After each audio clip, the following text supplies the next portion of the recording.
जय जिनेंद्र, मैं विनीता आप सबका स्वागत करती हूँ धार्मिक समाचारों में। चलिए डालते हैं नजर आज के समाचारों पर। श्रमण संघ के प्रवर्तक संघ रत्न प्रज्ञा महर्षि सरलमना पूज्य गुरुदेव डॉक्टर श्री राजेंद्र मुनि जी महाराज, साहित्य दिवाकर पूज्य गुरुदेव श्री सुरेंद्र मुनि जी महाराज आदि थाना सिविल लाइंस जैन स्थानक लुधियाना में विराजमान है, जहाँ गुरुदेव श्री जी ने अपने मुखारविंद से श्रावक श्राविकाओं को प्रवचन सुनाकर निहाल किया। गुरुदेव के मुखारविंद से प्रवचन श्रवण करने हेतु भक्तों ने प्रवचनों में बढ़ चढ़कर हिस्सा लिया।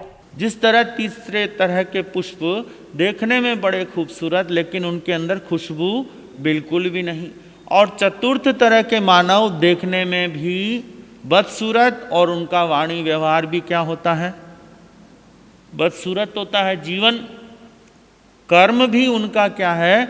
बदसूरत होता है। आप देखिए, रोड पे चलते हुए आप कहीं घूमेंगे मेन रोड पे, तो कई लोग दरिद्र नारायण की तरह फटे टूटे कपड़े, हाथ में लकड़ी, हाथ में क्या है दवाइयाँ, और बेचते फिरते हैं। चूहे मारने की दवाई ले लो, खटमल मारने की दवाई ले लो।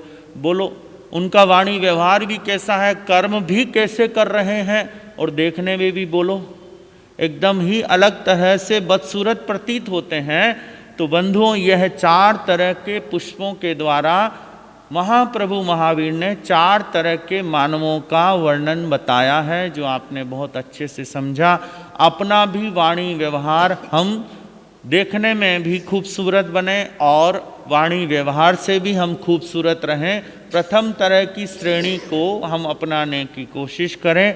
इन्हीं बातों के साथ मैं अपनी बात को विराम लूँगा। ओम शांति। आत्मज्ञान दसो, मैनू आत्मज्ञान दसो गुरुजी, मेरे को क्या चाहिए? आत्मज्ञान चाहिए। जब आदमी लबालब भर जाता है तो उसकी दृष्टि में भी क्या है? परिवर्तन आ जाता है।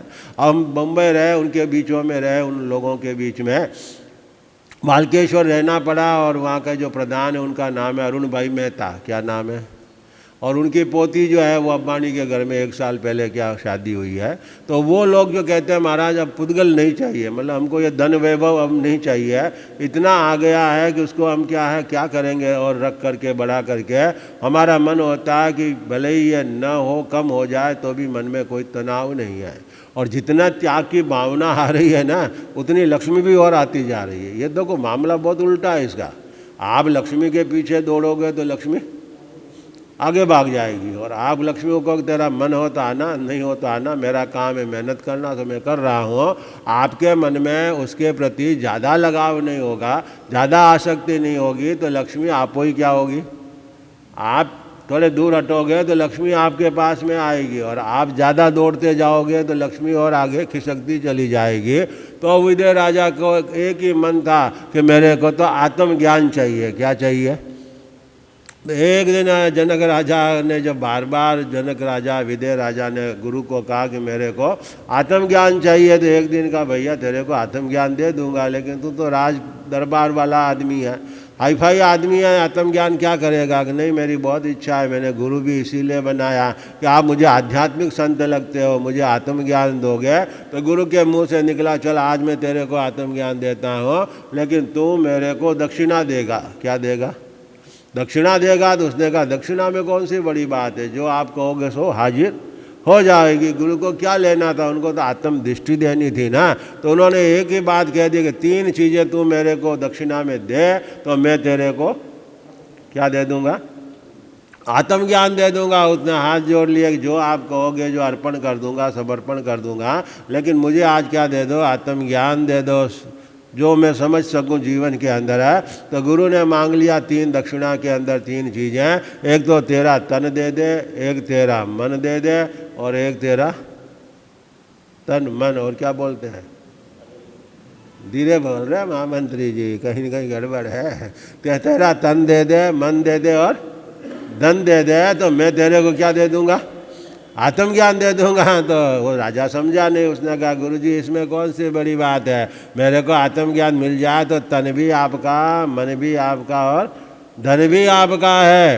लुधियाना से कैमरामैन विकास के साथ राजेश मेहरा की रिपोर्ट। देश के प्रधानमंत्री नरेंद्र मोदी के द्वारा देश की जनता के साथ रेडियो के जरिए मन की बात की गई। वहीं किसानों की तरफ से थालियां गड़गड़ाकर केंद्र की मोदी सरकार के खिलाफ विरोध करते हुए अपने मन की बात मोदी सरकार तक पहुंचाने की कोशिश की। बात करें बटाला के नजदीकी गांव छेना रेलवाला की, तो वहां किसान की तरफ से गांव के नजदीकी बन रहे अडानी ग्रुप के गोदामों का चल रहा काम रोककर गोदामों को जाने वाले रास्ते पर दिन रात धरना प्रदर्शन शुरू कर दिया गया है। और आज मोदी के द्वारा जब देश की जनता से मन की बात की जा रही थी, तब इस धरने में मौजूद किसानों के द्वारा थालियां गड़गड़ाकर विरोध किया गया। इस मौके किसानों का कहना था कि मोदी मन की बात ना करे, देश के साथ काम की बात करे। ये थालियां ਦੀ ਆਵਾਜ਼ ਤਿੱਖੀ ਹੁੰਦੀ ਆ, ਸ਼ਾਇਦ ਚੀਰ ਕੇ ਤੇ ਕੰਨਾਂ ਥਣੀ ਲੰਘ ਜੇ। ਜਿੰਨੀ ਇਹਨੂੰ ਫਟਕਾਰ ਪੈ ਰਹੀ ਆ, ਕੋਈ 3rd ਡਿਗਰੀ ਦਾ ਬੰਦਾ ਹੋਏ ਤੇ ਉਹ ਵੀ ਸ਼ਰਮ 'ਚ ਮਰ ਜਾਂਦਾ ਜਾਂ ਉਹਦੇ ਗਲ ਪੈ ਕੇ ਮਰ ਜਾਂਦਾ ਜੀ। ਪਰ ਇਹ ਬੰਦਾ ਇੰਨਾ ਢੀਠ ਹੋ ਚੁੱਕਾ ਵਾ, ਇਹਨੂੰ ਇੰਨੀ ਗਾਲ ਪੈ ਰਹੀ ਆ।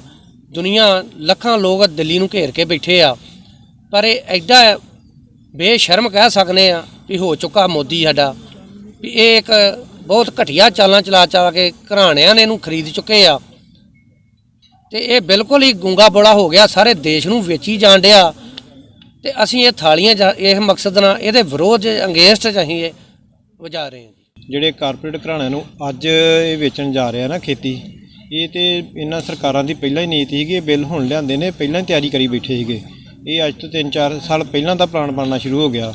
ਇਹਦਾ ਵਿਰੋਧ ਕਰਦੇ ਹੋਏ ਜੋ ਕਿਸਾਨ ਜਥੇਬੰਦੀਆਂ ਨੇ ਹੁਕਮ ਦਿੱਤਾ ਸੀਗਾ, ਜਿਹੜੀਆਂ 500 ਕੁ ਜਥੇਬੰਦੀਆਂ ਦਿੱਲੀ ਦੇ ਵਿੱਚ ਬੈਠੀਆਂ ਨੇ, ਉਹਨਾਂ ਨੇ ਹੁਕਮ ਕੀਤਾ ਸੀ ਜਿੰਨਾ ਚਿਰ ਇਹ ਮਨ ਕੀ ਬਾਤ ਕਰਦਾ ਉਹਨਾਂ ਚਿਰ ਇਹਦਾ ਵਿਰੋਧ ਕਰਨਾ ਥਾਲੀਆਂ ਖੜਕਾ ਕੇ। ਥਾਲੀਆਂ ਖੜਕਾਉਣ ਦਾ ਮਤਲਬ ਇਹ ਆ ਵੀ ਇਹ ਮਨ ਕੀ ਬਾਤ ਕਰਨ ਲੱਗ ਪੈਂਦਾ, ਕੰਮ ਦੀ ਬਾਤ ਨਹੀਂ ਕਰਦਾ। ਜਿਹੜੇ ਕਿਸਾਨ ਵੀਰ ਪੂਰੇ ਹਿੰਦੁਸਤਾਨ ਦਾ ਕਿਸਾਨ ਅੱਜ ਜਿਹੜਾ ਸੜਕਾਂ ਦੇ ਉੱਤੇ ਰੁਲ ਰਿਹਾ, ਪਰ ਉਹ PM ਉੱਥੇ ਦਿੱਲੀ ਦੇ ਵਿੱਚ ਬੈਠਾ ਮਨ ਕੀ ਬਾਤ ਕਰੀ ਜਾਂਦਾ, ਉਹਦੀ ਸਿਹਤ 'ਤੇ ਕੋਈ ਅਸਰ ਨਹੀਂਗਾ। ਇਹ ਸਿਰਫ ਉਹਦਾ ਵਿਰੋਧ ਕਰਨ ਦਾ ਹੈਗਾ ਸਿਲਸਿਲਾ। ਜਿਹੜੇ ਕਾਰਪੋਰੇਟ ਘਰਾਣਿਆਂ ਨੂੰ ਜਿਸ ਤਰ੍ਹਾਂ ਉਹਨੇ ਪਰ ਪਹਿਲਾਂ ਵੀ ਸਾਰਾ ਦੇਸ਼ ਵੇਚ ਦਿੱਤਾ, ਉੱਦਾਂ ਅੱਜ ਖੇਤੀ ਸੈਕਟਰ ਨੂੰ ਵੇਚਣ ਜਾ ਰਿਹਾ ਵਾ ਉਹਨਾਂ ਦੇ ਹੱਥਾਂ ਦੇ ਵਿੱਚ। ਇਸ ਕਰਕੇ ਉਹਦਾ ਅਸੀਂ ਲਗਾਤਾਰ ਵਿਰੋਧ ਕਰ ਰਹੇ ਹਾਂ। 18,000 ਕਰੋੜ ਰੁਪਈਆ ਇਹ ਪਾ ਕੇ ਕਿਸਾਨਾਂ ਨੂੰ ਤੇ ਵੱਡੀਆਂ ਵੱਡੀਆਂ ਐਡਵਰਟਾਈਜ਼ਮੈਂਟਾਂ ਕਰ ਰਿਹਾ। ਇਹਨੂੰ ਇਹ ਪੁੱਛੇ ਕਿ ਜਦੋਂ ਤੂੰ ਵਿਦੇਸ਼ਾਂ ਦੇ ਵਿੱਚ ਯਾਤਰਾ ਕੀਤੀ, ਕੀ ਗੱਲ ਉਹ ਬਜਟ ਤੂੰ ਕਿ ਲੋਕਾਂ ਦਾ ਨਜਾਇਜ਼ ਡਾਇਆ, ਕੀ ਗੱਲ ਉਹ ਕਿਸਾਨਾਂ ਨੂੰ ਨਹੀਂ ਦੇ ਸਕਦਾ ਤੂੰ? ਇਹ ਇੱਦਾਂ ਦੇ ਨੇ ਵੱਡੇ ਵੱਡੇ ਜਿਹੜੇ ਚੂਨੇ ਲਾਏ ਸਰਕਾਰੀ ਖਜ਼ਾਨਿਆਂ ਨੂੰ, ਉਹ ਨਹੀਂ ਇਹ ਸ਼ੋਅ ਕਰਦੇ। ਤੇ ਜਿਹੜੇ ਕਿਸਾਨਾਂ ਨੂੰ 18,000 ਕਰੋੜ ਦੇ ਕੇ ਵੱਡੀਆਂ ਵੱਡੀਆਂ ਪੋਸਟਾਂ ਲਾਉਂਦੇ, ਕਿਸਾਨਾਂ ਨੇ ਆਪਣਾ ਹੱਕ ਹੀ ਲਿਆ ਆ, ਕੋਈ ਬਾਹਰੋਂ ਨਹੀਂ ਲਿਆ ਇਹਨਾਂ ਕੋਲ। ਲੱਗਦਾ ਕਿ ਆਉਣ ਵਾਲੇ ਸਮੇਂ ਦੇ ਵਿੱਚ ਜਿਹੜੇ ਕਾਨੂੰਨ ਉਹ ਰੱਦ ਹੋਣਗੇ, ਰੱਦ ਕਰਨੇ ਪੈਣਗੇ। ਕਿਸਾਨ ਡਟੇ ਨੇ, ਸਾਰੇ ਨੌਜਵਾਨ ਜਿਹੜੇ ਪੂਰਾ ਸੰਯੋਗ ਦੇ ਰਹੇ ਨੇ ਇਹਨਾਂ ਨੂੰ। ਕੋਈ ਇੱਦਾਂ ਦੀ ਗੱਲ ਨਹੀਂ, ਨਾ ਕਰੂਗਾ ਤਾਂ ਕੋਈ ਗੱਲ ਨਹੀਂ, ਅਸੀਂ ਇੱਥੇ ਬੈਠੇ ਹਾਂ, ਕੋਈ ਗੱਲ ਨਹੀਂ। ਪ੍ਰੋਟੈਸਟ ਬਹੁਤ ਪੀਸਫੁਲ ਚੱਲ ਰਿਹਾ ਦਿੱਲੀ 'ਚ ਵੀ, ਇੱਥੇ ਵੀ। ਅਸੀਂ ਇੱਥੇ ਵੀ ਇਹਨਾਂ ਦੀ ਰਾਖੀ ਲਈ ਬੈਠੇ ਹਾਂ। ਪ੍ਰਸ਼ਾਸਨ ਆ ਕੇ ਇੱਥੇ ਕਹਿੰਦਾ ਕਿ ਤੁਸੀਂ ਇੱਥੇ ਬੈਠੇ ਜੇ ਕੋਈ ਨੁਕਸਾਨ ਹੋਊਗਾ। ਅਸੀਂ ਇਹ ਕਹਿਣਾ ਚਾਹੁੰਦੇ ਪ੍ਰਸ਼ਾਸਨ ਨੂੰ ਵੀ, ਇੱਥੇ ਅਸੀਂ ਸਾਰੇ ਬੈਠੇ ਹਾਂ, ਤੁਹਾਡੀ ਰਾਖੀ ਲਈ ਬੈਠੇ ਹਾਂ। ਕੋਈ ਸ਼ਰਾਰਤੀ ਅਨਸਰ ਤੁਹਾਡਾ ਹੀ ਆ ਕੇ ਇੱਥੇ ਅੱਗ ਲਾ ਦੇ, ਕੋਈ ਨੁਕਸਾਨ ਕਰ ਦੇ, ਤੁਸੀਂ ਕਿਸਾਨੀ ਸੰਘਰਸ਼ ਨੂੰ ਖਰਾਬ ਕਰਨਾ, ਉਹ ਅਸੀਂ ਹੋਣ ਨਹੀਂ ਦੇਣਾ। ਅਸੀਂ ਤੁਹਾਡੀ ਰੱਖਿਆ ਲਈ ਵੀ ਬੈਠੇ ਹਾਂ, ਆਪਣਾ ਵਿਰੋਧ ਵੀ ਅਸੀਂ ਪੂਰਾ ਸ਼ਾਂਤਮਈ तरीके ਨਾਲ कर रहे हैं। गुरदासपुर से जतेंद्र कुंडल की रिपोर्ट। देश के प्रधानमंत्री मोदी को अपने मन की बात छोड़कर देश के किसान और जनता के मन की बात सुननी और करनी चाहिए। राजहट को छोड़कर किसानों के सुनकर कृषि कानून रद्द करने चाहिए। वहीं बाजवा ने कहा कि मन की बात मोदी के मन की हो सकती है, लोगों के मन की बात नहीं है। यह कहना है पंजाब के कैबिनेट मंत्री तृप्त राजेंद्र बाजवा का, जो बटाला में कानिया सड़क पर 13 करोड़ की लागत के पड़ने वाले शिवरेज का काम की शुरुआत करने पहुंचे थे। वहीं बाजवा ने कहा कि किसान इतने भी नासमझ नहीं है कि अगर कानून उनके हक में हो तो वो समझ ना पाए। किसान अच्छी तरह से समझते हैं कि कानून उनके हक में नहीं है, इसीलिए केंद्र को इन कानूनों पर दोबारा विचार करते हुए कृषि कानून रद्द करने चाहिए। वो मोदी साहब के मन की बात हो सकती है, लोगों के मन की बात नहीं। लोगों के मन की बात जो करनगे लोग जरूर सुनणगे। साडे प्राइम मिनिस्टर ने, पर उन्होंने साडे जिहड़ियां मंगां ने, किसानी मंगां ने, उन्हां दा भी कोई ना कोई ध्यान करना चाहिए। किसान इन्ने बेवकूफ नहीं, जे कानून उन्हां दे हक च पास कीता होवे तो उन्होंने पता ही ना हो भी साडे हक च क्या साडे खिलाफ है। वो बड़ी चंगी तरह जानते हैं भी जिहड़ा कानून ने किसानी दे बिल्कुल खिलाफ ने। मोदी सरकार नूं उन्हां बारे रीथिंक करना चाहिए। मैं बार बार कहांगा भी राजहट छड्डना चाहिए, लोगों का सोचना चाहिए। सर जी गल की जाए ਜਿਹੜੇ किसान उत्थे अंदोलन 'ਚ बैठे हुए हैं उन्होंने ਵਿੱਚੋਂ ਕਈਆਂ ਨੇ ਸਹਾਇਤਾ ਪਾ ਦਿੱਤੀਆਂ ਨੇ, ਪੰਜਾਬ ਸਰਕਾਰ ਵੱਲੋਂ ਕੁਝ ਕੀਤਾ ਜਾ ਰਿਹਾ ਉਹਨਾਂ ਦਾ? मेरे पंजाब सरकार हर एक नूं 5-5 लाख रुपए की दे रही, मदद कर रही है। बाकी मौत अगे किसी का जोर नहीं। देखो 13 कलोनियां का इसे प्रोग्राम सीगा, 13 ਕਲੋਨੀਆਂ ਬਟਾਲੇ ਦੀਆਂ ਸੀਵਰ ਪੈਣਾ ਸ਼ੁਰੂ ਹੋਣ ਲੱਗਾ। गुरदासपुर से जतनदर कुंडल की रिपोर्ट। 28 और 29 दिसंबर 2020 को कोरोना टीके को सुचारू ढंग से लागू करने को यकीनी बनाने के लिए पंजाब सरकार एसबीएस नगर और लुधियाना में अपनी तरह के पहले टीकाकरण प्रोग्राम की शुरुआत के लिए पूरी तरह तैयार है। वहीं लुधियाना कोरोना वायरस वैक्सीन को लगाने के लिए 28 और 29 दिसंबर को ड्राई रन की शुरुआत आज जिले के 7 सेंटरों में की जाएगी, जिसमें civil hospital Ludhiana, DMC hospital, civil hospital Raikot, Jagraon, Machhiwara, Khanna, Payal के सिविल अस्पताल में सेंटर स्थापित किए गए हैं। आपको बता दें कि 2 रोजा ड्राई रन का उद्देश्य सेहत प्रणाली में कोविड-19 वैक्सीनेशन के लिए की गई तैयारी की जांच करना है। डीएमसी हॉस्पिटल कोविड-19 सेंटर के नोडल अफसर डॉक्टर विपिन कुमार ने बताया कि वैक्सीनेशन पहले 30,000 सेहत विभाग मुलाजिमों को और फिर आंगनवाड़ी मुलाजिमों के बाद फ्रंट लाइन पर काम करने वाले पुलिस मुलाजिमों व 50 साल से अधिक उम्र के बुजुर्गों को दी जाएगी। जिसको वैक्सीन दी जाएगी उसे ऑनलाइन रजिस्ट्रेशन करवानी होगी। जिवें कि तुहानूं सब नूं पता है कि अज ऑल ओवर इंडिया कुछ चुनिंदा स्टेटां विच ड्राई रन चलिਆ 28 ਤੇ 29 ਨੂੰ। तो पंजाब ਨੂੰ एक स्टेट चुनिया गया है, 4 स्टेट्स विच पंजाब भी एक स्टेट है और उस पंजाब विच 2 डिस्ट्रिक्ट्स ਨੂੰ चुनिया गया है। एक डिस्ट्रिक्ट लुधियाना है, दूसरी डिस्ट्रिक्ट नवांशहर है और हर डिस्ट्रिक्ट विच 5 साइट्स चुनिया गई हैं। वो अलग अलग तरह दी 5 साइट्स ने। एक प्राइवेट फैसिलिटी होने के नाते डीएमसी और एक मैडिकल कॉलेज भी होने के नाते डीएमसी ਨੂੰ एक फैसिलिटी चुनिया गया क्योंकि इत्थे नंबर ऑफ ਜਿਹੜੇ ਹੈਲਥ ਕੇਅਰ ਵਰਕਰਸ ਨੇ ਬਹੁਤ ਜ਼ਿਆਦਾ ਨੇ। ਸੋ ਐਕਚੁਅਲ ਜਦੋਂ ਹੋਏਗਾ ਉਦੋਂ ਵੀ ਇੱਥੇ ਬਹੁਤ ਜ਼ਿਆਦਾ ਲੋਡ ਹੋਏਗਾ। ਸੋ ਆਪਾਂ ਦੀ ਆਪਰੇਸ਼ਨ ਫਿਜ਼ੀਬਿਲਿਟੀ ਨੂੰ ਦੇਖਣ ਲਈ ਕਿ ਅਗਰ ਵੈਕਸੀਨ ਜਦੋਂ ਆਏਗੀ ਔਰ ਕੈਸੇ ਚਲੇਗੀ तो एक ਅਸੀਂ ड्राई रन कर रहे हैं 28 ਤੇ 29 ਨੂੰ। तो जो भी ड्राई रन ਦੀਆਂ ਰਿਕੁਆਇਰਮੈਂਟਸ ਨੇ ਗਵਰਨਮੈਂਟ ਆਫ ਇੰਡੀਆ ਵੱਲੋਂ ਔਰ ਸਟੇਟ ਗਵਰਨਮੈਂਟ ਵੱਲੋਂ ਔਰ ਡਿਸਟ੍ਰਿਕਟ ਐਡਮਿਨਿਸਟ੍ਰੇਸ਼ਨ ਵੱਲੋਂ ਸਾਨੂੰ ਜੋ ਵੀ ਗਾਈਡਲਾਈਨਸ ਮਿਲੀਆਂ ਨੇ ਆਪਾਂ ਉਹਦੇ ਅਕੋਰਡਿੰਗਲੀ ਇੱਕ ਫੈਸਿਲਿਟੀ ਕ੍ਰੀਏਟ ਕੀਤੀ ਹੈ, ਇੱਕ ਸਾਈਟ ਕ੍ਰੀਏਟ ਕੀਤੀ ਹੈ ਜਿਹਦੇ ਅੰਦਰ एक सैशन बोलते हैं जो वैक्सीनेशन दे जो भी ये होता है। तो 25 बंदियां दा आज एक सैशन होएगा, आज नहीं बल्कि एक्चुअली कल होएगा, आज प्लानिंग हो रही है बेसिकली। सो उस सैशन के दौरान इस साइट विच 5 वैक्सीनेशन ऑफिसर्स होंगे जो हर बंदे नूं जो हैल्थ केयर वर्कर आएगा उन्होंने बेनीफिशरी कहते हैं। सो बेनीफिशरी आएगा, हैल्थ केयर वर्कर उन्होंने मैसेज आएगा इलैक्ट्रॉनिकली मैसेज। और इस वैक्सीनेशन के दौरान इलैक्ट्रॉनिक मीडिया का बहुत ज़्यादा यूज़ किया गया और यह सारा मॉनीटर भी कोविन ऐप के थ्रू होएगा जो कि रियल टाइम ऐप होएगी। सो इस दौरान हर बंदे का एक मैसेज चैक किया जाएगा। मैसेज चैक करने तो बाद उन्होंने कोविन ऐप से वेरीफाई किया जाएगा, उसका अपलोड किया जाएगा, फिर उन्होंने एक्चुअल वैक्सीनेशन होएगी। वो अंदर 3 रूम बनाए हैं असी जिहड़े वैक्सीनेशन के दौरान आफ्टर वैक्सीनेशन 30 मिनट्स लिए उन्होंने वॉच भी किया जाएगा ताकि उन्होंने कोई एक्यूटली रिएक्शन ना हो। जिन लोगों को वैक्सीन लगाई जानी है ड्राई रन के दौरान वो लोग आने शुरू हो जाएंगे 9 बजे के बाद और 9 से 11 के बीच में हम इसको पूरा कर लेंगे। और उस ड्राई रन के अंदर जो भी मुश्किलात आती हैं उसके बेस पे जो भी उसको कंपाइल करना है इन्फॉर्मेशन को 2 बजे के करीब हम मीटिंग करेंगे और शाम को 5 बजे तक ये सारी फीडबैक जो है गवर्नमेंट को पहुंचा दी जाएगी। 11 बजे के बाद ख़त्म हो जाएगा या दोबारा फिर एक बार ही होगा अगर बच जाते हैं? नहीं, कल मॉर्निंग में जो लोग आएंगे मुझे उम्मीद है 9 से 11 के बीच में ये ख़त्म हो जाना चाहिए। और ये सातों सेंटर पे चलेगा एक ही टाइम? सातों सेंटर में एक ही बार चलेगा। और मैं ये बता दूं कि ड्राई रन में एक्चुअल टीके नहीं लगाए जाएंगे, ना ही एक्चुअल वैक्सीन आई है, सिर्फ वो पूरी एक्सरसाइज करी जानी है एज इफ़ के टीके लगाए जा रहे हैं। डाटा एंट्री का काम, बंदे की पहचान का काम, उसको अंदर ले जाना, उसको वेट कराना will be posed as a mock exercise as if the actual thing is going on. पर असल वैक्सीन कल नहीं लगाई जाएगी। हाउ यू फील ये कितनी बड़ी एक्सरसाइज है ये?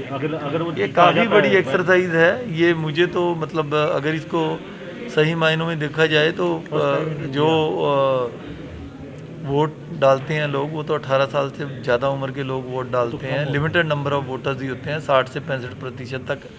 इसमें गवर्नमेंट का टारगेट सभी को कवर करने का है, तो नंबर्स के हिसाब से बड़ी चीज़ है। बट क्योंकि हम पहले भी ऐसी बहुत सारी यूनिवर्सल इम्यूनाइजेशन की एक्सरसाइजेज सेहत विभाग करता रहा है और इस बार हम प्राइवेट सेक्टर की भी मदद ले रहे हैं जहाँ पे 100 से ज़्यादा हेल्थ वर्कर रजिस्टर्ड है बड़े प्राइवेट हॉस्पिटल्स में, वहाँ पे भी वैक्सीनेशन सेंटर बनाए जा रहे हैं तो हम इसको संभव कर पाएंगे, मुझे पूरा यकीन है। कितनी टीम सर काम करेगी इसमें? इसके अंदर 805 सर्विस स्टेशन हमने बनाए हैं जहाँ पे एक्चुअल इंजेक्शन लगाए जाने हैं, और कल जो है 7 टीमें एक बार करके इसको मॉक एक्सरसाइज को करेंगी ताकि हमें टीदिंग ट्रबल्स जो भी आती हैं और पता लगे, और जब एक्चुअल काम करें तो हम उसको और बेहतर तरीके से कर पाएँ। लुधियाना से कैमरामैन मोहन के साथ राजेश मेहरा की रिपोर्ट। पंजाब में कानून और व्यवस्था की स्थिति बिगड़ती जा रही है, जिसके कारण शहर में घटनाएं बढ़ रही हैं। पुलिस घटनास्थल पर पहुंच गई और सीसीटीवी कैमरे भी घटनास्थल पर थे। पुलिस प्रशासन ने कहा कि कल देर रात उनके बीच एक विवाद हुआ था, जिसके बाद आज फिर से रक्त रंजित हो गया। उन्होंने कहा कि 3 से अधिक लोगों को गोली मारकर घायल कर दिया गया था। वे अब घटनास्थल पर पहुंच गए थे और आरोपियों को पकड़ने की कोशिश कर रहे थे। उस सीसीटीवी कैमरे को खंगाला जा रहा है।